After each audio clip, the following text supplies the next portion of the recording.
우리 하나님 말씀 아모스 5장 4절에서 15절 말씀을 같이 봉독을 했습니다. 이 말씀 가지고 보이는 것을 보는 눈이라고 하는 제목으로 우리 하나님 말씀을 증거하겠습니다.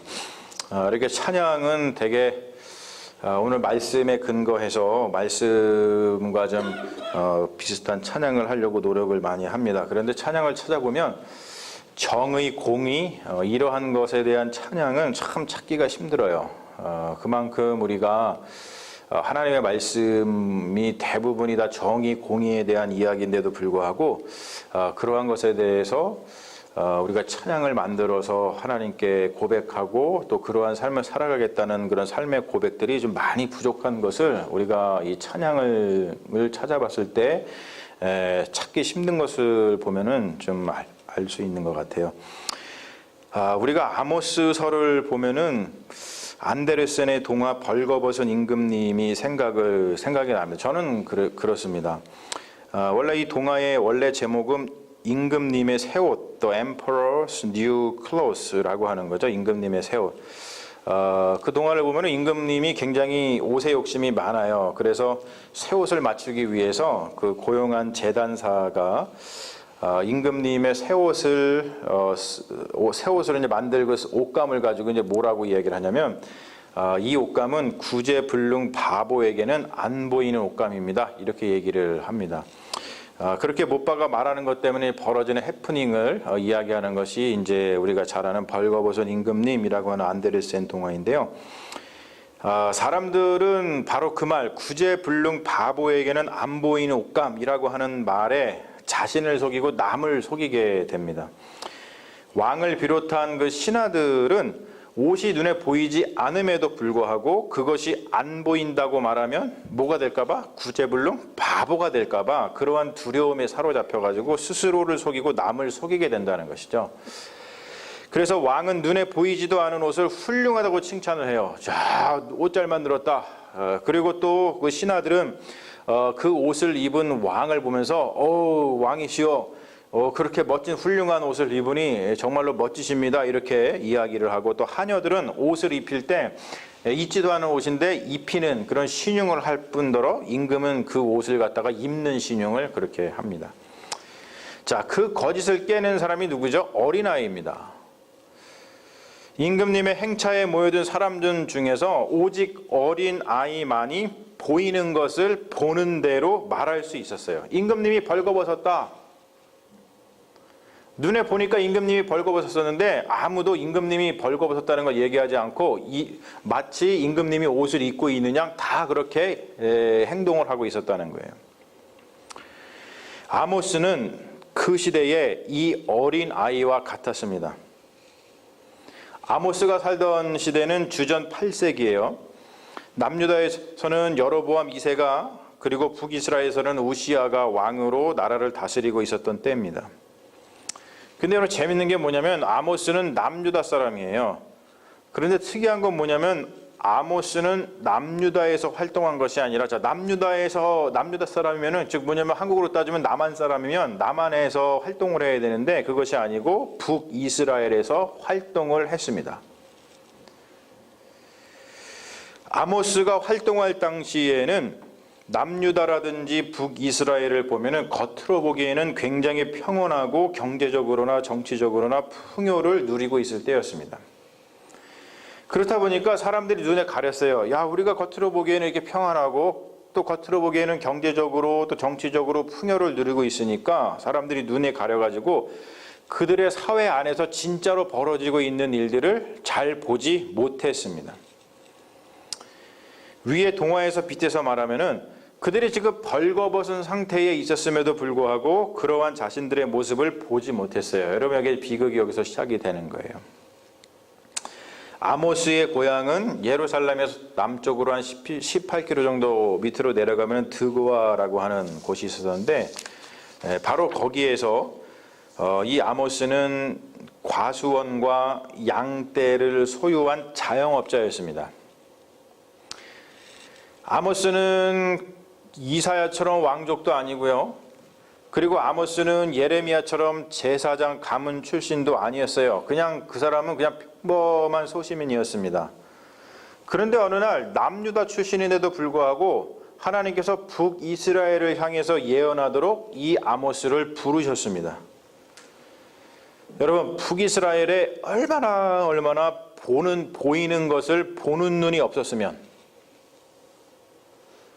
누가 한 명이라도 있었으면 북이스라엘에서 선택해서 이렇게 선지자를 삼으셨을 텐데, 얼마나 북이스라엘에 보이는 것을 보는 눈이 없었으면 남유다에서도, 그것도 저 시골에서 농사 짓고 양을 치는 농부가 그러한 역할을 맡았겠습니까? 그야말로 아무런 힘이 없는 어린아이를 들어 쓰시는 하나님의 섭리를 우리가 볼 수 있다는 것이죠. 아모스의 예언은 북이스라엘을 향한 것이었어요. 여러분, 그렇다고 그 당시에 남유다가 잘하고 있었다는 뜻은 또 아니에요. 북이스라엘을 향해서 아모스가 예언을 했지만 아모스와 동시대의 예언자로서 남유다에서 활동한 선지자, 유명한 선지자 두 명이 있죠. 그 사람이 바로 호세아와 이사야입니다. 그 당시 북이스라엘 출신의 예언자는 없었습니다. 다만 남유다 출신으로서 아모스가 북이스라엘에서 활동하도록 부름을 받았다는 거예요. 자, 우리가 오늘 말씀 보면서 좀 아모스에 대해서 전체적인 개관을 하면서 오늘 말씀을 들여다보려고 하는데, 아모스의 예언은 크게 세 부분으로 나눠져 있습니다. 그러니까 아모스서를 보면은 이러한 구조로 되어 있어요. 첫 번째는 뭐냐면 열방에 대한 심판에 대한 예언이 먼저 나와요. 아모스 말씀을 보면은 북이스라엘 주변의 6개 나라들, 다메섹, 블레셋, 두로, 에돔, 암몬, 모압, 그냥 이스라엘과 그 역사 속에서 계속해서 등장하는 그러한 주변 나라들이죠. 그 나라들을 향해 예언의 말씀을 먼저 전합니다. 자, 주변 나라의 심판을 예언하는 이유는 반면 교사를 삼기 위해서 그래요. 다른 이들에 대한 심판은 나의 의로움이나 또는 안전을 말하는 것이 아니죠. 그들이 심판을 받는다는 뜻은 뭐냐면 그 심판이 누구에게도 나에게도 똑같이 이룰 수 있다라고 하는 경고의 말씀입니다. 그러므로 북이스라엘의 주변에 있는 그 6나라에 대한 심판은 북이스라엘에 대한 심판의 서막이었다는 것이죠. 자, 그리고 나서 두 번째로 뭐냐면은 북이스라엘에 대한 심판이 나옵니다. 이게 이제 본론이죠.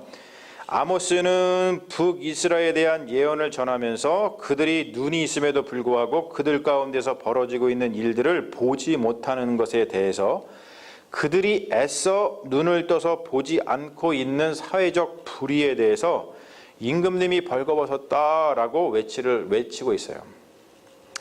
자, 북이스라엘은 보면은 저쪽 이제 북이스라엘 심판에 대한 말씀인 것을 종합을 해보면은 이 북이스라엘이 어떠한 나쁜 짓들을 불의를 저지르고 있었냐면은 인신매매를 하고 있었습니다. 그리고 아버지와 아들이 같은 창녀와 통간을 했어요. 그 말도 못하는 거죠. 그리고 또 술 취함과 탐욕으로 인해 가지고 하나님의 법을 조롱했어요. 무엇보다도 이들의 종교적인 위선이 극에 달했습니다.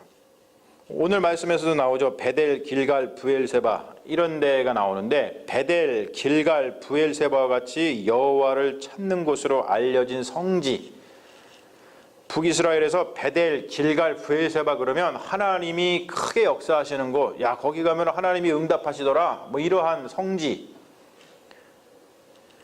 그러한 성지를 찾아가 가지고 성지순례라 그러죠. 그것을 너무나 열심히 했어요. 그리고 사람들이 그곳에 가가지고 굉장히 호화로운 예배를 드렸습니다. 그러나 그들은 하나님이 말씀하시는 정의와 공의를 행하지 않고 본토에서 나지도 않는 상아, 코끼리 상아, 이것을 공수에다가 여름별장 짓고 그리고 겨울궁을 지으면서 호사를 누리면서 살았어요. 그들은 날마다 범죄를 하면서도 성전에 올라가서 제사를 드렸다는 거예요. 하나님 말씀하시는 게 뭐냐면, 그래서 정의, 미시파트, 그리고 공의, 체다카, 정의와 공의가 없는 상태에서 드려지는 호화로운 제사는 하나님이 가장 역겹게 생각하는 것이라고 아모스 선지자가 외쳤다는 거죠. 여러분, 이것은 남유다를 향해 예언한 호세아 선지자의 예언과도 같기도 합니다. 아모스 선지자가 이렇게 외쳐요. 내가 너희의 절기를 미워하고 멸시하며 너희 성회들을 기뻐하지 아니한다라고 아모스 선지자가 북이스라엘을 향해서 외치는데, 동시대에 활동을 했던 호세아 선지자가 남유다를 통해서 또 뭐라고 외치냐면, 나는 인내를 원하고 제사를 원하지 아니하며 번제보다 하나님을 아는 것을 원하노라 이야기합니다. 남북한이 똑같았다는 말이에요. 여기서 말하는 정의는 법률적인 정의를 말하고 있어요. 그 말은 뭐냐면 법정에서 공정성과 사회 정의를 펴야 되는 것을 말하죠. 그래서 이제 억울한 자가 없도록 하는 것을 말하는데 그것이 정의입니다. 억울한 자가 하소연을 해요. 법정에 가가지고. 그러면 법정이 올바로 시시비비를 갈아가지고 그 억울함을 풀어줘야 되는데, 그래서 정의를 세워야 되는데, 그들은 그들의 억울함을 쓴쑥으로 바꾸었다는 것이죠. 이 말은 뭐냐면은 재판을 공정하게 하지 않고 힘 있는 자들의 편에 서가지고 재판을 왜곡하고, 그리고 힘없는 자들의 눈에서 눈물을 내서 피눈물이 나게 만들었다는 거예요. 그리고 공의라고 하는 것은 뭐냐면 인간 관계에서 보여야 할 적합한 태도를 이야기를 합니다. 그것은 이제 아모스가 오늘 말씀에서 보면 대표적인 예로다가 뭐라고 얘기하냐면, 힘없는 자를 밟고 밀의 부당한 세를 거둔 것에 대해서 이야기를 하고 있죠. 여기서 밀이라고 하는 것은 이 오늘 말씀에 나오자는 밀에 대해서, 밀은 거래용 농산물을 이야기를 합니다. 거래용, 그러니까 상업적으로다가 서로 이렇게 신용을 갖고서 파는 그런 밀입니다. 그런데 힘 있는 자들이 소작인들한테 벌금을 받거나 또는 빌려준 곡식에 대해서 과중한 세금을 받아가지고 이제 그 사람들을 못 살게 군 것이죠. 그러니까 뭐냐면은 지배층들, 힘 있는 사람은 거짓된 재판으로 의인을 학대하고 가난한 자를 억울하게 했다는 거예요. 그러니까 하나님은 그러한 자들의 예배를 받지 않으시고, 그들이 그렇게 모은 재산으로다가 공들여 지은 집에서 살지 못하게 하시고, 또 아름답게 가꾼 포도원에서 수확한 포도로 만든 포도주를 마시지 못하게 하신다고 선포를 하고 있어요. 우리가 알지만 나중에 아수르에게서 멸망을 당하죠. 이 북이스라엘이. 실제로 그 일이 벌어집니다. 그들이 이렇게 모은 재산으로다가, 불의하게 모은 재산으로 이렇게 호화로운 집을 짓고, 이렇게 불의하게 모은 재산으로다가 뭐 여러 가지 나쁜 일들을 할 때 그것을 멸망시키시는 그 하나님의 심판을 우리가 성경에서 봅니다. 자, 그리고 세 번째로 보면은 이 아모스서에서는 5가지 환상에 대해서 또 이야기를 합니다. 그러니까 이제 북이스라엘의 심판의 말씀을 하고 난 다음에 이제 세 번째로다가 5개의 환상을 보여주고 있어요. 자, 5개의 환상이 뭐냐면은 메뚜기 환상, 불 환상, 다림줄 환상, 그리고 여름과일 한 광주리 환상, 그리고 베델 성전에 하나님께서 이렇게 서 계시는 그런 환상, 그걸 통해 가지고 하나님의 그 심판을 선포하고 있어요.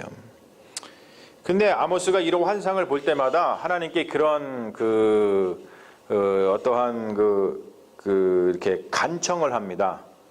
이것이 이제 하나님께서 이스라엘을 북이스라엘 심판하시겠다 말씀하고 난 다음에 이러이러한 심판, 이제 구체적으로 어떠한 심판을 하실 건지를 보여주시는 환상이거든요. 그럴 때마다 하나님 마음을 돌이켜서 이 백성을 불쌍하게 생각하셨고, 그 마음을 돌이켜 주세요 이렇게 간청을 하는데, 하나님께서 그 간청을 거부하면서 심판을 준비하시는 것을 볼 수가 있어요. 그런데 여러분, 특별히 우리가 가장 가슴 아픈 대목이 있죠. 4번째 환상에서 볼 수가 있는데, 우리가 오늘 읽진 않았지만 여러분들이 좀 그래도 아실 거예요. 4번째 환상이 여름과일 한 광주리 환상인데, 이것은 뭐냐면 기근에 대한 말씀입니다. 하나님께서 기근으로다가 심판을 하시겠다 이렇게 말씀을 하시면서 주신 환상입니다. 그런데 하나님이 기근보다도 더 심각한 재앙에 대해서 여기서 말씀을 하셔요. 그게 바로 아모스 8장 11절의 말씀이에요. 그게 뭐냐면 우리 같이 한번 읽어볼까요? 저기 나와 있죠? 시작. 주 여호와의 말씀이니라. 보라, 날이 이를지라 내가 기근을 땅에 보내리니 양식이 없어 주림이 아니며 물이 없어 가람이 아니요 여호와의 말씀을 듣지 못한 기갈이라. 이게 가장 심각한 재앙이라는 거예요. 이게 무슨 말이냐면 하나님의 침묵과 부재에 대한 말씀이거든요. 백성은 하나님의 말씀을 구하겠지만 결국 하나님의 말씀을 얻지 못하고 다 죽게 된다는 것이죠. 여러분, 기근 때문에 양식이 없어서 물이 없어서 배고프고 목말라서 죽는 것이 아니라 기근이 왔을 때 주님 살려주세요 라고 그들이 부르짖었는데도 불구하고 하나님께서 외면하기 때문에 죽는다는 거예요. 여러분, 사실 그렇죠. 성경을 보면은 기근 때문에 먹을 것이 없고 기근 때문에 물이 없는 것은 문제가 돼요, 안 돼요? 문제가 안 돼요, 여러분. 안 돼요. 창세기의 말씀을 보십시오. 민수기의 말씀을 보십시오. 아브라함, 이삭, 야곱이 창세기에 보면은 그가 가나안 땅에서 살면서 겪은 게 뭡니까? 기근이에요, 기근. 물 때문에 고생했습니다. 그런데 하나님께서 아브라함과 이삭과 야곱을 그 기근 가운데서 그냥 죽이셨어요? 아니면 살리셨어요? 기근 때마다 하나님께서 피할 것을 내주셨잖아요. 그렇죠. 이삭은 물을 팔 때마다 물이 나왔어요. 민수기를 보십시오. 출애굽기를 보세요. 하나님이 출애굽한 이스라엘 백성들을 광야에서 물이 없을 때마다 물이 없어서 죽게 하셨어요? 아니죠.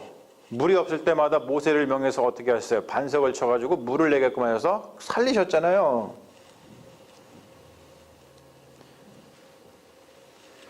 물이 없어서 고생할 때, 양식이 없어서 고생할 때 하나님께서는 양식을 주시고 물을 주셨습니다. 근데 중요한 건 뭐냐면은, 더 큰 문제는 뭐냐면, 여러분 이걸 아셔야 돼요. 기근의 때에, 기근이 차면 우리가 못 살겠다 그러면은 우리가 하나님께 부르짖을 거 아니에요. 그렇죠? 그런데 그 기근의 때에 하나님께 부르짖을 때 하나님의 침묵과 부재를 경험하는 겁니다. 여러분, 그 심판이 지금 이스라엘에게 임한다고 하니 얼마나 섬뜩한 심판입니까? 여호와의 말씀을 듣지 못하는 기갈, 여러분 가장 괴로운 겁니다. 우리가 힘들고 어려울 때 하나님께 기도했는데 하나님이 아무런 음성을 주시지 않을 때, 그때 우리가 가장 괴롭죠.